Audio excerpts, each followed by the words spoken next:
Welcome to another edition of Tech Trends. On our Tech Tips today, we would share what the acronym update stands for and why you should take it seriously. Our app of the week allows you to order frozen foods, and also look out for our online security segment. This is Tech Trends, and I'm Chukwemeka Agbata. Apple introduced the HomePod speaker to compete with Amazon.com's Alexa Assistant and Echo devices for users who prefer voice-operated systems for shopping, planning, and other tasks.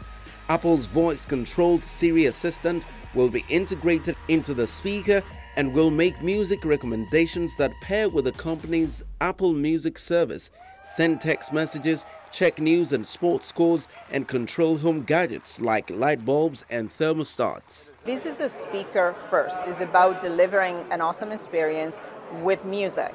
And then it so happens it has Siri built into it. And so if you think about Siri in two ways, one is that the Siri in the HomePod can do everything that Siri can do in my iPhone and everything else around me. But she's also turning, she's a she for me, or it if you prefer, into a musicologist. So she's going to be doing something very specific for consumers when in the HomePod. Apple will begin shipping the HomePod to the United States, Britain, and Australia in December. The Cupertino, California-based company said Siri, which also competes with Alphabet Incorporated's Google Assistant, will also now be able to create appointments on an iPhone after an appointment is booked on a Mac, for example, marking the first time that privacy-conscious Apple has let the assistant work across devices. There was one final frontier we wanted to conquer, and that's Apple Pay for person-to-person payments. Taking direct aim at services like those provided by PayPal Holdings, Apple also debuted peer-to-peer payments for Apple Pay, in which users will be able to send money through the Messages app on iPhones. That money can immediately be used in retail stores that take Apple Pay or can be moved to a bank account. We're going to take the world's best and most advanced mobile operating system and turn it up to 11. The company introduces iOS 11, the next version of the software that powers the iPhone and iPad, and rolled out new tools for developers to create augmented reality applications for the devices.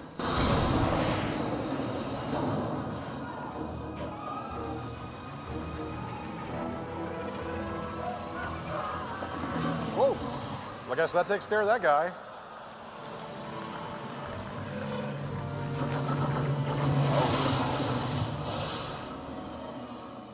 Wouldn't it be cool to have airship battles like this in your own living room?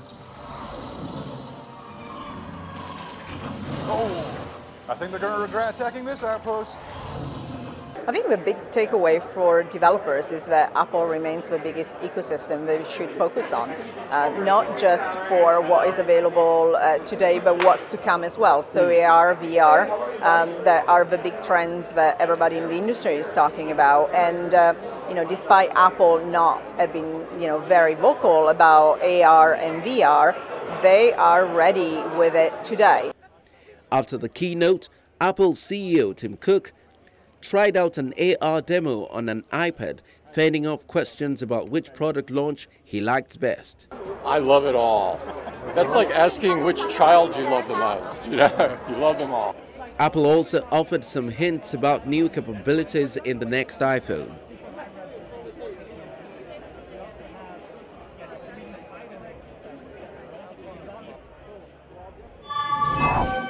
The annual International Tokyo Toy Show showcased a wide range of high-tech toys in a bid to attract gadget lovers from across the globe.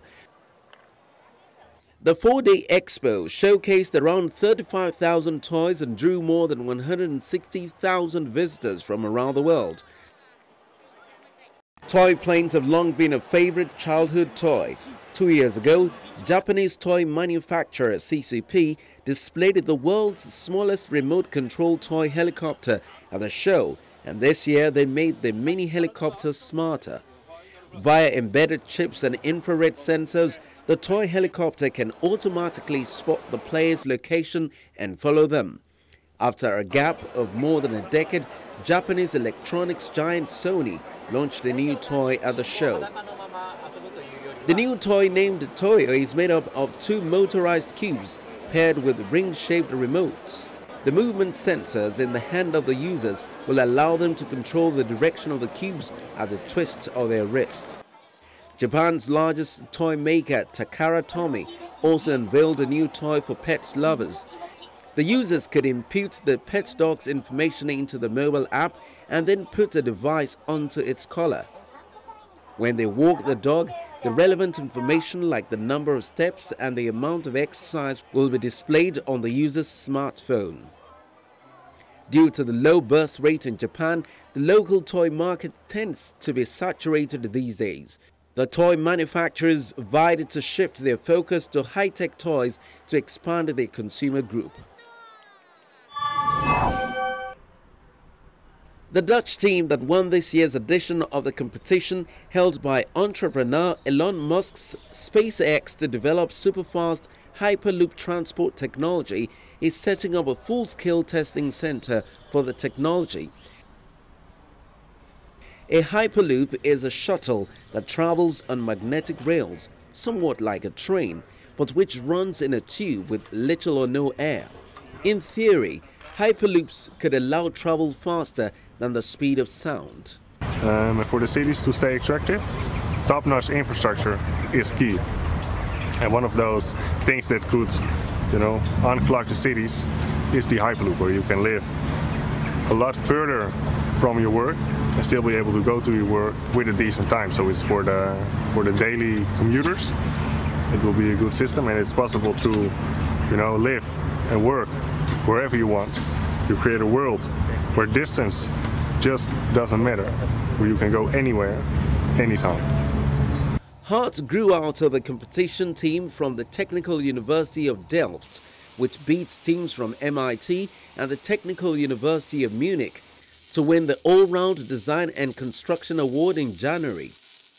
With the help of several investors, amongst them TU Delft, the Dutch National Railway NS, and construction company BAM, Hart has built a 30-meter tube and is preparing to fit it with rails and the shuttle it has designed. Well, you're looking at the first European Hyperloop test facility, where we can test all critical systems which don't require high speed. And it consists of 30-meter steel tube, which we can put a vacuum in and test all those critical systems in this vacuum. Hart has $675,000 in funding for the initial round of testing, with plans to raise more to build a high-speed test line by 2019.